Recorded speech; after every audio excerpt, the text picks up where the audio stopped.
Hello. நாட்டின்ட்டு video போகிறதுக்கு முன்னாடி ஒன்று சொல்லிக்கிறேங்க. கிட்டத்தட்ட இந்த டாப்பிக்கை பற்றி நான் ஒரு 20 நிமிஷமாக பேசிட்டேன்.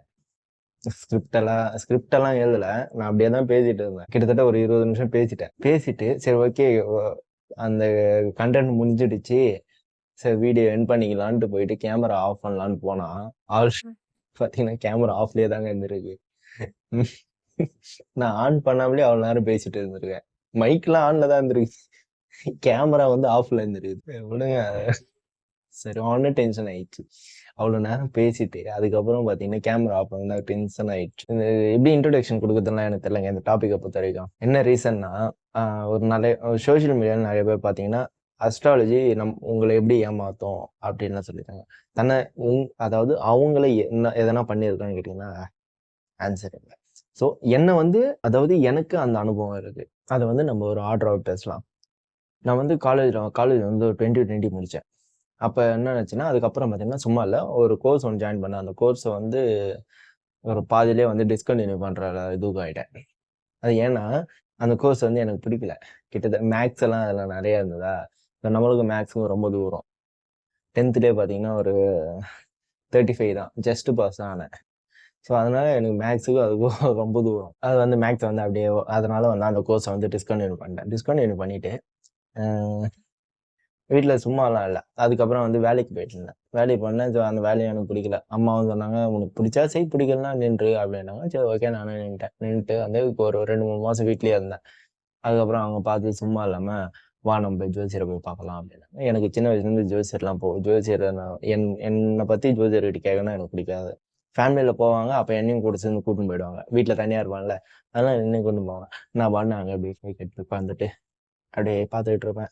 ஸோ அதனால எனக்கு அது அவங்க சொல்றதே எனக்கு பிடிக்காது. அவங்க பாட்டுன்னு எதனா இன்ஸ்டா சொல்லிட்டாங்கன்னா அதுதான் நம்ம மைண்டில் ஓடிட்டு இருக்கோம்ல. ஸோ அதனால வந்து அதை ஃபுல்லாகவே நம்ம கவனிக்கக்கூடாது. அப்படிப்பட்ட கேரக்டர் நான். ஸோ என்ன பண்ணாங்கன்னா வற்புறுத்தி சரி கூட்டின்னு போகிறோம், நீ வந்தே ஆகணும் அப்படின்னா. சரி ஓகே, இவ்வளோ தூரம் சொல்கிறாங்க, சரி என்ன இப்போ போய் பார்த்துட்டு வரதாங்க ஒன்றும் ஆக போதில்லை அப்படின்ட்டு போனேன். போனால் டோக்கன் கொடுத்தாரு. கிட்டத்தட்ட நான் எத்தனாவது டோக்கன் பார்த்தீங்கன்னா 10 11 நினைக்கிறேன் அந்த டோக்கன் நம்பர். சரி ஓகே, வெளில வெயிட் பண்ணியிருந்தேன். டோக்கன் நம்பர் கூப்பிட்டு உள்ள போனேன். அதாவது ஹாஸ்பிட்டலில் டோக்கன் கொடுப்பாங்களா, அது மாதிரி அங்கே டோக்கன் கொடுத்தாங்க. சரி ஓகே கொடுத்துட்டாங்க, வெயிட் பண்ணிட்டு போனால் ஒரு டேபிள் சார் இது மாதிரி உட்காந்துட்டு இருக்காரு. உட்காந்துட்டு ஆப்போசிட்டில் பார்த்தீங்கன்னா நாங்களாம் உட்காரணும். சென்டராக வந்து ஒரு டேபிள் ஒன்று போட்டிருக்காரு. டேபிளுக்கு மேலே ஒரு ஷீட்டு, பிளைன் ஷீட் இல்லை, அதையும் சொல்கிறேன். அதுக்கு மேலே பார்த்தீங்கன்னா ஒரு கிளாஸ். அந்த ஷீட்டில் என்னென்ன இருக்குன்னு பார்த்தீங்கன்னா கிட்டத்தட்ட ஒரு 30 நம்பர்ஸு. அதுக்கேற்ற பலன்கள், உனக்கு என்னென்ன தேவையோ அதெல்லாம் எழுதி வச்சிருக்காரு. உனக்கு கல்யாணம் ஆகலையா, கல்யாண ராசி பலன், அப்புறம் ஏதேதோ போட்டிருந்தாரு. ஸ்டார்டிங் அமௌண்ட் அது பக்கத்தில் பார்த்தீங்கன்னா அமௌண்ட் போட்டு வச்சிருந்தாரு. ஸ்டார்டிங் அமௌண்ட் பார்த்தீங்கன்னா ஒரு கிட்டத்தட்ட 300. லாஸ்ட்டு எண்டில் பார்த்தீங்கன்னா 15,000 வரைக்கும் வச்சிருந்தாரு. எனக்கு அப்படியே ஷாக் ஆயிடுச்சு. யாரு சாமி, அழகா உட்காந்த இடத்துல 300 சம்பாதிக்கிறார் சார். சார் நான் வந்து 11வது டோக்கன். எனக்கு அப்புறமா வந்து நின்னுருக்கானுங்க. எனக்கு பின்னாடியே பார்த்தீங்கன்னா ஒரு 5, 6 பேர் நின்னுருந்தானுங்க. நான் வந்து 300 அதுக்கு முன்னாடி எவ்வளோ கொடுத்தானுன்னு தெரியல. பின்னாடி வரவனுக்கு எவ்வளோ கொடுக்க போறானுன்னு தெரியல. சார் இது சரியான தொழில் சார். ஸோ நான் வந்து என்ன பார்த்தீங்கன்னா ஸ்டார்டிங் ரேட் அமௌண்ட்டே ஏத்துட்டேன். நம்ம சும்மா பார்க்க போறோம் அப்படின்னு. 300 அது கொடுத்தேன். முன்னாடிலாம் பார்த்தீங்கன்னா அந்த அதாவது என்ன ஃபர்ஸ்ட் சின்ன வயசுல கூடுமாவை பார்த்தீங்கன்னா வெத்தலை பாக்கு வச்சு அதுக்கு மேலே 101 ரூபா, 201 ரூபா, 501 ரூபா அவங்கவுங்க விருப்பத்துக்கு ஏற்ற மாதிரி வச்சுட்டு போவாங்க. ஆனால் இப்போல்லாம் ஸ்ட்ரிக்டாக பார்த்தீங்கன்னா ஒரு அமௌண்ட் வச்சே ஆகணும். ஏன்னா அவர் அதே சொல்றாரு, இந்த அமௌண்ட் கொடுங்க, அது இதுக்கான பலனை கெட்டு போங்க அப்படின்னு. சரி ஓகே அப்படின்ட்டு போயிட்டேன். சரி ஓகே அப்படின்னு சொல்லிட்டு அவர் வந்து பார்க்க ஆரம்பிச்சாரு. அதுக்கப்புறம் என்ன பார்த்தோன்னா ஒரு பிளைன் ஷீட் ஒன்று ஏற்றாரு. ஒரு பிளைன் ஷீட் ஒன்று ஏற்றுட்டு அதில் வந்து என் பேர், என் ஜாதகம், இன்னைக்கு டேட்டு போட்டார். அன்னைக்கு டேட்டு போட்டு பிளைனு இது சாரி பேர், டேட் ஆஃப் பர்த்து, ராசி, நட்சத்திரம், அதுக்கப்புறம் இந்த பாக்ஸை போட்டு அந்த கட்டம் எல்லாம் போட்டு அந்த ராகு, கேது, சந்திரன், சூரியன் அதெல்லாம் போட்டார். போட்டு அதாவது நீ ஜாதகத்துக்கு ஏற்ற மாதிரி ஒவ்வொன்றா அடிச்சுட்டே வந்தார். அந்த பாக்ஸில் இருக்கிறதுல ஒவ்வொன்றா அடிச்சுட்டே வந்தார். தம்பி உனக்கு வந்து உனக்கு வந்து கிட்டத்தட்ட 2024 வரைக்கும் நேரம் சரியில்ல அப்படின்னாரு. எனக்கு அப்படியே ஷாக் ஆயிடுச்சு. என்ன நேரம் சரியில்ல? நீ தொட்டது எதுவுமே விளங்காது. நீ உனக்கு வந்து ஐம் ஐம்பூதங்களோ ஏதோ சொன்னாரு. அது எனக்கு கரெக்ட்டா தெரியல. அது அந்த அந்த 5ம் உனக்கு சரியா இல்ல அப்படின்னாரு. நான் உடனே ஏன் சார் இது மாரி அப்படின்ட்டேன். இதுக்காகலாம் வருத்தப்படக்கூடாது. நான் உங்களுக்கு வந்து பரிகாரம் பண்ணி தரேன். எழுதி தரேன். அத நீங்க பண்ணுங்க. அது பண்ணீங்கன்னா உங்களுக்கு சரியாயிடும் அப்படின்னு. ஏதோ மருந்து குடுக்குற மாரி, மெடிசன் நம்மளுக்கு ஏத்தி தர மாரி, இதெல்லாம் பண்ணுங்க சரியாயிடும் அப்படின்னாரு. சரி ஓகே சார். நீங்க குடுங்க. எங்க அம்மா என்ன பண்ணாங்க, சரி நீங்க குடுங்க அப்படின்னாங்க. சரி அவரும் வந்து குடுத்தாரு. குடுத்துட்டு இது மாரி உங்க நட்சத்திரம் மாசம் மாசம் வந்து 9 மாசம் பண்ணணும் அப்படின்னாங்க. சரி பண்ணிர்றேன் சார் அப்படின்னு. அந்தந்த நட்சத்திரம் வரும்போது, அந்தந்த நட்சத்திரத்துக்கு ஏத்த மாரி சாரி அந்த நட்சத்திரம் வரும்போது, அன்னைக்கு டேட்ல வந்து நீங்க போயிட்டு விளக்கேத்தணும் அப்படின்னா. ஒரு ஒரு நாள் விளக்கு அந்த அந்த நட்சத்திரம் வரும்போது கிட்டத்தட்ட வந்து 230 செலவாகும். அது மட்டும் கரெக்ட்டா ஞாபகத்துல வச்சுக்கணும். அது மத்தது எவ்வளோ வேணாலும் செலவு பண்ணிட்டு போயிடுவேன். இதுல பண்ணது வரைக்கும் 230 வரைக்கும் இது பண்ணுவேன். சரி ஓகே. என்ன எங்க அம்மா வந்து, "அம்மா இதெல்லாம் தேவையாம்மா? எதுக்கும்மா இதெல்லாம் தண்டத்துக்கு தாம்மா 230 போய் சாமிய கும்பிடும்மா. அது போதும்மா" அப்படின்னுவேன். "இல்ல பண்ணியே ஆகணும்" அப்படின்னா. சரி ஓகே பண்ணு. மாசம் மாசம் ரூ. 230 அதுக்கு பண்ணிக்கிட்டே இருக்கோம். கிட்டத்தட்ட 9 மாசம் ஆச்சு. ஸோ அதனாலயும் வந்து ஸ்டாப் ஆயிடுச்சு. அதுக்கப்புறம் வந்து ஸ்டாப் ஆயிடுச்சு. அதுக்கப்புறம் என்ன பண்ணேன்னா, அதுக்கப்புறம் எனக்கு ஒண்ணுமே ரிசல்ட் வந்து ஒண்ணுமே இல்ல. என்னடா ரிசல்ட் ஏங்க அவர் சொன்னது அது மாரி தாங்க. இது பண்ணுங்க உங்களுக்கு உடனே உடனே வந்து கை குடுக்கும் அப்டின்னாரு. ஸோ எனக்கு வந்து நான் டெய்லி ரெகுலரா என்ன பண்ணிட்டு இருந்தேனோ அதுதான் பண்ணிட்டு இருந்தேன். ரிசல்ட்லாம் எனக்கு ஒண்ணும் பெருசாலாம் ஹெவியாலாம் காட்டல. ஸோ ஸ்டார்ட்டிங்கே எதுவுமே இல்லைங்க. அதுக்கப்புறம் என்ன பண்ணாங்கன்னா, எங்க அம்மா வந்து சரி எங்க பாட்டி என்ன பண்ணாங்கன்னா, "சரி வா நம்ம இன்னொரு வாட்டி போய் பார்க்கலாம்" அப்டின்னாரு. சரி இன்னொரு வாட்டியும் போனேன். அப்ப வந்து காலியா இருந்தது. ஏன்னா நான் சீக்கிரமாவே போயிட்டேன். கிட்டத்தட்ட ஒரு சாயங்காலம் 5 மணிக்கெல்லாம் போயிட்டேன். போயிட்டு ஃபர்ஸ்ட்டு டோக்கனே நான் தான். டோக்கன் கூட எடுக்கல. நான் தான் ஃபர்ஸ்ட்டு உட்கார்ந்துட்டு இருக்கேன். "நீங்க வாங்க." நான் இப்ப பண்ணோம். போட்டேன். நான் முன்னாடி வந்தேன் சார், பின்னாடி வந்தேன் சார் அதெல்லாம் எதுவும் இந்தாங்க என் ஜாதகம் இத பாருங்க. அதே ரூ. 300 டோக்கன். அந்த ரூ. 300 டோக்கன்ல என்ன இருக்கோ அத பாருங்க அப்டின்னா. ஓகே பார்த்தேன். பார்த்துட்டு திருப்பி ஒரு பிளெயின் ஷீட் எடுத்தாரு. அதையே திருப்பி எழுதுறாரு. "சார் இதெல்லாம் நான் பண்ணிட்டேன் சார். எனக்கு வந்து ஒரு இம்ப்ரூவ்மென்ட்டும் இல்ல." "அப்படியா? ஸோ இந்த நியூ இயர் வரைக்கும் நீங்க பண்ணுங்க. அதாவது 23க்கு முன்னாடி வரைக்கும் நீங்க பண்ணுங்க" அப்டின்னாரு. சரி விடு பண்ணோம். அப்போ நான் போம்போது கிட்டத்தட்ட ஒரு 4 மாசம் இருக்கும்னு நெனைக்கிறேன். அந்த 4 மாசம் சரி ஓகே. என்ன இன்னும் ஒரு ரூ. 230 செலவாகும் அப்படின்னு. சரி ஓகே நம்ம பண்ணலாம் அப்படின்ட்டு பண்ணிட்டேன். அதையும் பண்ணிட்டு எங்க எங்க அம்மா, எங்க பாட்டி என்ன சொன்னாங்கன்னா, "நம்ப இன்னொரு வாட்டி போலாம்." Sorry, sorry, sorry. அவரு என்ன சொன்னாருன்னா, "இத நீங்க பண்ணிட்டு உங்களுக்கு ரிசல்ட் ஓகே ஆயிடுச்சுன்னா, நீங்க அப்படியே இருந்துருங்க. சப்போஸ் உங்களுக்கு ரிசல்ட் வரலன்னா, நம்ம வந்து வெளியூர் பயணம் தான் போணும்." சாரி வெளியூர் பயணம்னா என்னன்னா, நீங்க தப்பா எடுத்துக்கக்கூடாது. வெளியூர் பயணம்னா, வெளிய அதாவது வெளியூர் உள்ள கோயிலுங்களுக்குலாம் போயிட்டு, அங்க உள்ள நவகிரகங்கள் அங்க போயிட்டு விளக்கேத்தணும். அது மாரி சொல்லியிருந்தாங்க. நான் அப்படியே மனசுக்குள்ளே இருந்தேன். நம்மளாலலாம் முடியாது. நீ நான் நம்மளாலலாம் முடியாது.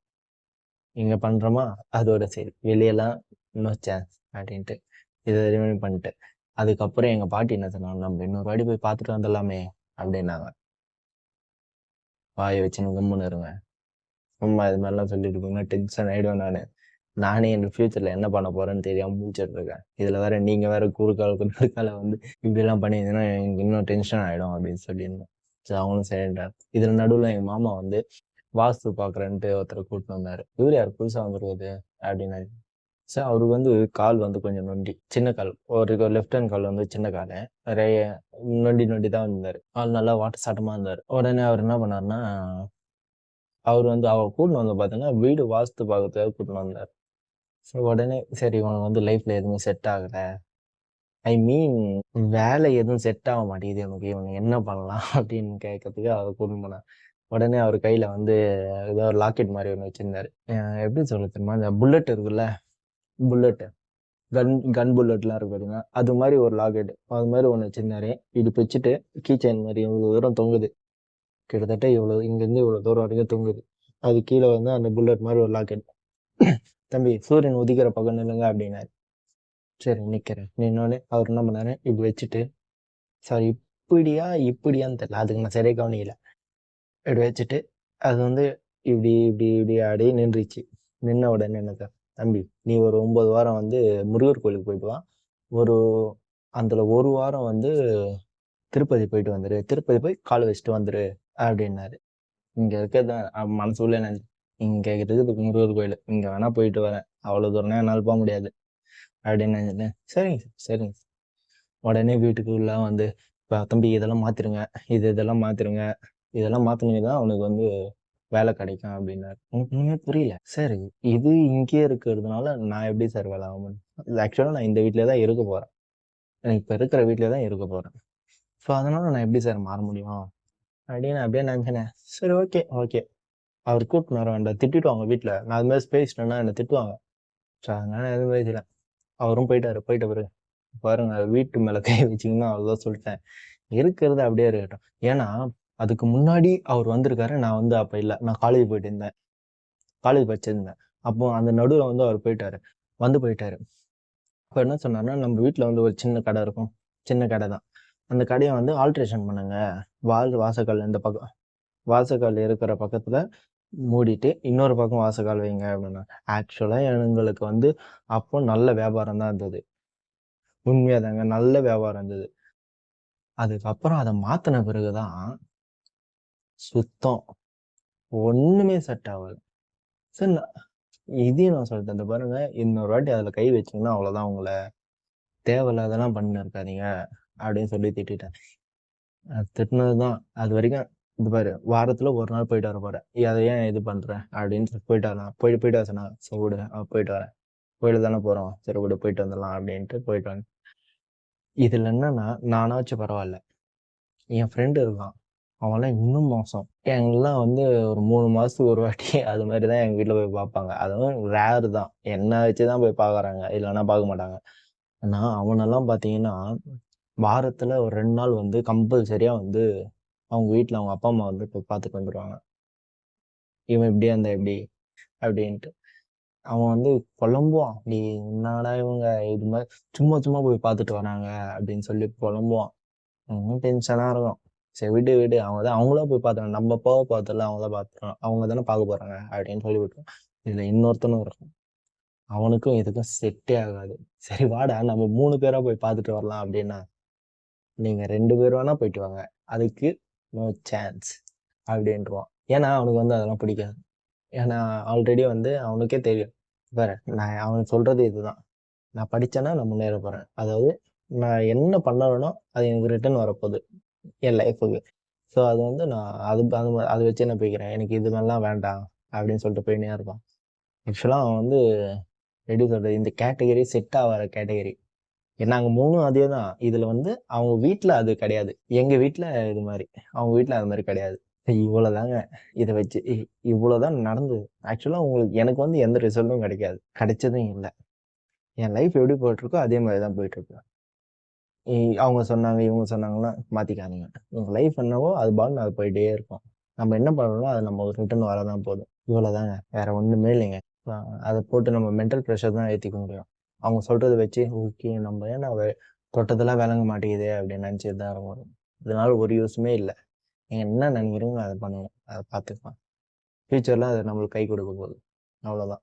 வேற ஒரு விஷயம் இல்ல. இப்ப நம்மளுக்கு கை கொடுக்கலனா ஃபியூச்சர்ல நம்ம கை கொடுக்க போகுது. புரியுதுங்களா? அதனால இதையே புடிச்சு இது பண்ணிக்காதீங்க. அத நீங்க சப்போஸ் உங்க வீட்ல சொல்லி கூட்டின்னு போறாங்களா, கேட்டுக்கோங்க. அத வந்து மைண்ட்ல ஏத்திக்காதீங்க. ஏன்னா, அது மைண்ட்ல நீங்க ஏத்திட்டீங்கன்னா, அதே தான் சப்போஸ் நீங்க ஒரு விஷயம் பண்ணும்போது அவங்க என்ன சொல்றாங்கன்னா, "தம்பி நீ எது தொட்டாலும் விளங்காதுன்ட்டாங்கன்னு" வைங்களேன். நீங்க பண்ணி அது வந்து ஏதோ ஒரு இதுவாயிடுச்சுன்னு வைங்களேன், உங்க மைண்ட்ல அதே தான் ஓடும். "பாரேன் அவன் சொன்ன மாரியே சரியா போச்சு பாரேன்" அப்படின்ட்டு ஓடும். ஸோ, அதனால எதுவுமே நம்பாதீங்க. உங்க லைஃப் எத நோக்கி போயிட்டுருக்கோ அது பண்ண போதும். அவ்வளோதான். சிம்பிள். இவ்வளோதாங்க என்னோட லைஃப்ல அஸ்ட்ராலஜி என்ன பண்ணுச்சுன்ட்டு.